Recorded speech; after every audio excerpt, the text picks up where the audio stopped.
ನಮಸ್ಕಾರ. ಕನ್ನಡದ ವಾಹಿನಿ ವಿಸ್ಮಯವಾಣಿ ಯೂಟ್ಯೂಬ್ ಚಾನೆಲ್ಗೆ ತಮ್ಮೆಲ್ಲರಿಗೂ ಸ್ವಾಗತ. ವರದಿ ಓದುತ್ತಿರುವುದು ವಿದುಷಿ ಸ್ವಾತಿ ಪಿ ಭರದ್ವಾಜ್. ಹಾಸನದ ಮೊಸಳೆ ಹೊಸಳ್ಳಿಯಲ್ಲಿ ತಡರಾತ್ರಿ ಸಂಭವಿಸಿದ ಭೀಕರ ದುರಂತದಲ್ಲಿ ಗಾಯಗೊಂಡವರನ್ನು ಜಿಲ್ಲಾ ಆಸ್ಪತ್ರೆಗೆ ಭೇಟಿ ಮಾಡಿ ಸಾಂತ್ವನ ಹೇಳಿದರು ನಿಖಿಲ್ ಕುಮಾರಸ್ವಾಮಿ. ಅವರು ವೈದ್ಯಕೀಯ ಚಿಕಿತ್ಸೆ ಸರಿಯಾಗಿ ಒದಗಿಸುವಂತೆ ಅಧಿಕಾರಿಗಳಿಗೆ ಸೂಚನೆ ನೀಡಿದರು.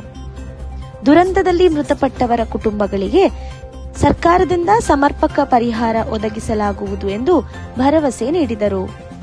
ದಾವಣಗೆರೆಯಲ್ಲಿ ಎಪಿಎಂಸಿ ಆವರಣದಲ್ಲಿರುವ ಅಕ್ಕಿಯ ಸಗಟು ಮಳಿಗೆಗೆ ದಿಢೀರ್ ಭೇಟಿ ನೀಡಿ ಅಕ್ಕಿ ಮತ್ತು ರಾಗಿಯ ಗುಣಮಟ್ಟವನ್ನು ಪರಿಶೀಲಿಸಿದರು ಆಹಾರ ಸಚಿವ ಕೆಎಚ್ ಮುನಿಯಪ್ಪ. ಮಳಿಗೆಯ ದಾಖಲಾತಿ ಮತ್ತು ತೂಕದ ಮಾಪನಗಳನ್ನು ಸಹ ಪರಿಶೀಲಿಸಿದ ಅವರು ಉತ್ತಮ ಗುಣಮಟ್ಟದ ಧಾನ್ಯಗಳನ್ನು ಮಾತ್ರ ಮಾರಾಟಕ್ಕೆ ಇಡಲು ಸೂಚನೆ ನೀಡಿದರು. ಕರ್ನಾಟಕ ರಾಜ್ಯ ಮಹಿಳಾ ಆಯೋಗದ ಅಧ್ಯಕ್ಷೆ ಡಾಕ್ಟರ್ ನಾಗಲಕ್ಷ್ಮಿ ಚೌಧರಿ ಅವರು ಕೆಎಸ್ಆರ್ಟಿಸಿ ಬಸ್ ನಿಲ್ದಾಣಕ್ಕೆ ಭೇಟಿ ನೀಡಿ ತಾಯಿ ಆರೈಕೆ ಕೇಂದ್ರ, ಶೌಚಾಲಯ, ಕುಡಿಯುವ ನೀರು ಸೇರಿದಂತೆ ಮೂಲಭೂತ ಸೌಲಭ್ಯಗಳನ್ನು ಪರಿಶೀಲಿಸಿದರು.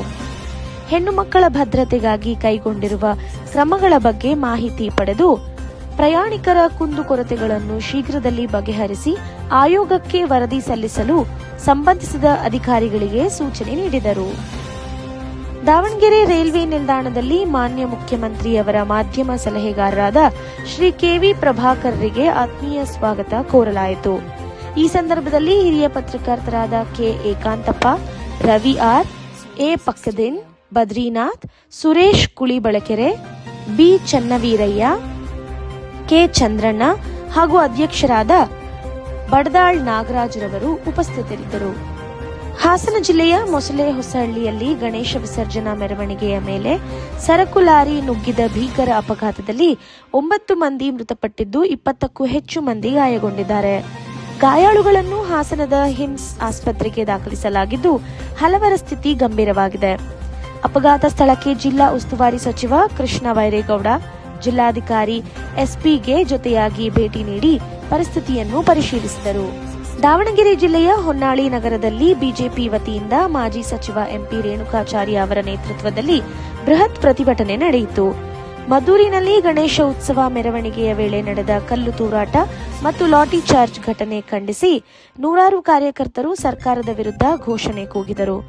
ಈ ಸಂದರ್ಭದಲ್ಲಿ ತಾಲೂಕು ಬಿಜೆಪಿ ಮಂಡಳಿಯ ಅಧ್ಯಕ್ಷರು, ಪಕ್ಷದ ಮುಖಂಡರು ಹಾಗೂ ಕಾರ್ಯಕರ್ತರು ಉಪಸ್ಥಿತರಿದ್ದರು.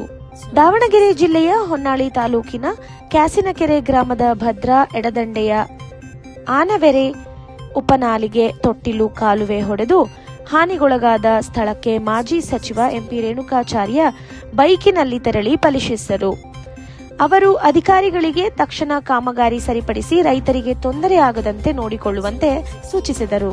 ಹಾಸನದ ಹೊಳೆನರಸೀಪುರದಲ್ಲಿ ಗಣಪತಿ ವಿಸರ್ಜನೆ ಮೆರವಣಿಗೆ ಸಮಯದಲ್ಲಿ ನಡೆದಿರುವ ಘೋರ ಘಟನೆ ಆತಂಕ ಮೂಡಿಸಿದೆ.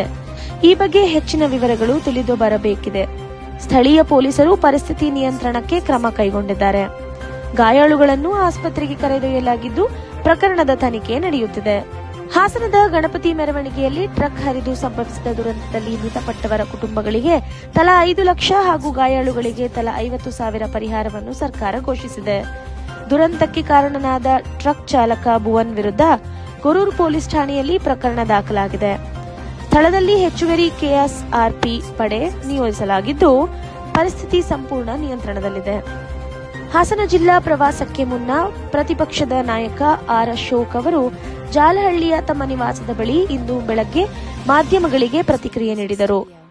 ಅವರು ಜಿಲ್ಲೆಯ ಅಭಿವೃದ್ಧಿ ಮತ್ತು ಪ್ರಸ್ತುತ ಸಮಸ್ಯೆಗಳ ಕುರಿತು ಚರ್ಚಿಸಿ ಅಗತ್ಯ ಕ್ರಮಗಳನ್ನು ಕೈಗೊಳ್ಳುವುದಾಗಿ ಭರವಸೆ ನೀಡಿದರು.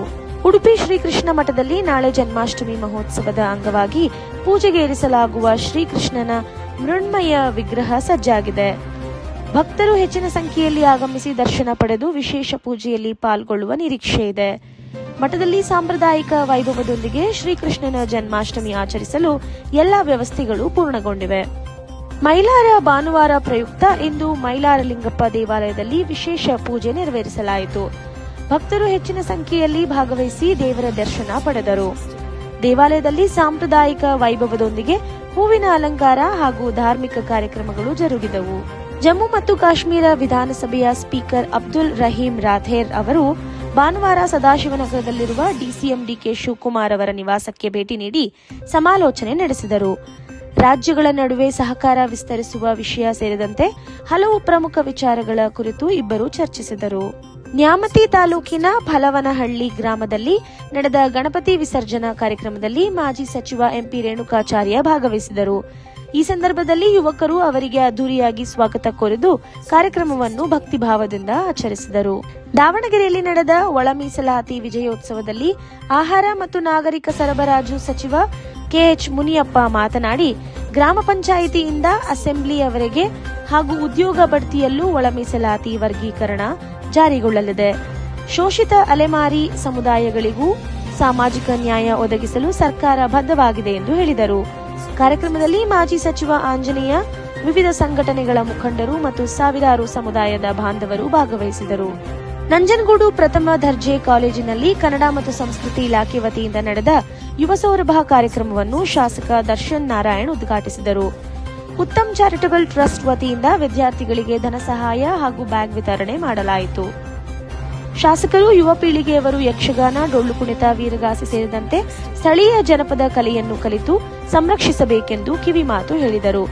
ಈ ವೇದಿಕೆ ವಿದ್ಯಾರ್ಥಿಗಳ ಪ್ರತಿಭೆಯನ್ನು ಪ್ರದರ್ಶಿಸಲು ಮತ್ತು ಆತ್ಮವಿಶ್ವಾಸವನ್ನು ಬೆಳೆಸಲು ಉತ್ತಮ ಅವಕಾಶವಾಗಿದೆ ಎಂದು ಕೂಡ ಹೇಳಿದರು. ಚನ್ನಗಿರಿ ಪಟ್ಟಣದಲ್ಲಿ ನಡೆದ ಪತ್ರಿಕಾಗೋಷ್ಠಿಯಲ್ಲಿ ಮಾಜಿ ಶಾಸಕ ಮಾಡಾಳ್ ವಿರೂಪಾಕ್ಷಪ್ಪ ಮಾತನಾಡಿ, 2022-23ರಲ್ಲಿ ಮಂಜೂರಾದ ಗುರುಭವನ, ದೇವರಹಳ್ಳಿ, ಮಾವಿನಕಟ್ಟೆ ಹಾಗೂ ಚಿಕ್ಕೂಡ ಸಮುದಾಯ ಭವನಗಳ ಕಾಮಗಾರಿಗಳಿಗೆ ಈಗ ಮತ್ತೆ ಮರುಭೂಮಿ ಪೂಜೆ ಮಾಡುವುದು ಸರಿಯಲ್ಲ ಎಂದು ಹೇಳಿದರು. ಅವರು ಕಾಮಗಾರಿಗಳನ್ನು ಸಮಯಕ್ಕೆ ಪೂರ್ಣಗೊಳಿಸಿ ಸಾರ್ವಜನಿಕರ ಉಪಯೋಗಕ್ಕೆ ಲೋಕಾರ್ಪಣೆ ಮಾಡಬೇಕೇ ಹೊರತು ವ್ಯರ್ಥ ಕಾಲಹರಣ ಬೇಡ ಎಂದು ಸಲಹೆ ನೀಡಿದರು. ಪುರಸಭೆ ಅಧ್ಯಕ್ಷೆ ಲಕ್ಷ್ಮೀದೇವಿ ಸೇರಿದಂತೆ ಬಿಜೆಪಿ ಮುಖಂಡರು ಈ ಸಂದರ್ಭದಲ್ಲಿ ಹಾಜರಿದ್ದರು. ದಾವಣಗೆರೆಯಲ್ಲಿ ನಡೆದ ಸುದ್ದಿಗೋಷ್ಠಿಯಲ್ಲಿ ಜಿಲ್ಲಾ ಬೆಸ್ತರ ಸಂಘದ ಅಧ್ಯಕ್ಷ ಬಿಕೆ ಮಂಜುನಾಥ್ ಮಾತನಾಡಿ, ಸಾಮಾಜಿಕ ಮತ್ತು ಶೈಕ್ಷಣಿಕ ಸಮೀಕ್ಷೆ 2025ರ ವೇಳೆ ಧರ್ಮದ ಕಾಲಂನಲ್ಲಿ ಹಿಂದೂ ಹಾಗೂ ಜಾತಿಯ ಕಾಲಂನಲ್ಲಿ ಬೆಸ್ತರ್ ಎಂದು ಸರಿಯಾಗಿ ದಾಖಲಿಸಬೇಕು ಎಂದು ಸಮಾಜದವರಿಗೆ ಮನವಿ ಮಾಡಿದರು. ಕುಟುಂಬದ ಎಲ್ಲ ವಿವರಗಳನ್ನು ಗಣತಿದಾರರಿಗೆ ಸ್ಪಷ್ಟವಾಗಿ ನೀಡಿ ಸರ್ಕಾರ ರೂಪಿಸುವ ಯೋಜನೆಗಳ ಪ್ರಯೋಜನ ಪಡೆಯಲು ಸಹಕರಿಸಬೇಕೆಂದು ಅವರು ಸಲಹೆ ನೀಡಿದರು. ಈ ವೇಳೆ ಸಂಘದ ಹಲವು ಮುಖಂಡರು ಉಪಸ್ಥಿತರಿದ್ದರು. ಜೈ ಕರ್ನಾಟಕ ಸಂಘಟನೆಯ ನೇತೃತ್ವದಲ್ಲಿ ಸರ್ವಧರ್ಮ ಫೌಂಡೇಶನ್ ಗೋಕಾಕ್ ವತಿಯಿಂದ ಸಮಾಜ ಸೇವೆಯಲ್ಲಿ ಒಂದು ಸಣ್ಣ ಪ್ರಯತ್ನ ಪ್ರಾರಂಭಿಸಲಾಯಿತು. ಪ್ರತಿ ರವಿವಾರ ಈ ಸೇವಾ ಕಾರ್ಯಕ್ರಮವನ್ನು ಹಮ್ಮಿಕೊಳ್ಳಲಾಗುತ್ತಿದ್ದು, ಅಗತ್ಯವಿರುವವರಿಗೆ ನೆರವು ಒದಗಿಸುವ ಉದ್ದೇಶ ಹೊಂದಿದೆ. ಸ್ಥಳೀಯರು ಈ ಹಿತಕರ ಕಾರ್ಯಕ್ಕೆ ಬೆಂಬಲ ನೀಡುವಂತೆ ಸಂಘಟನೆ ಕರೆ ನೀಡಿದೆ.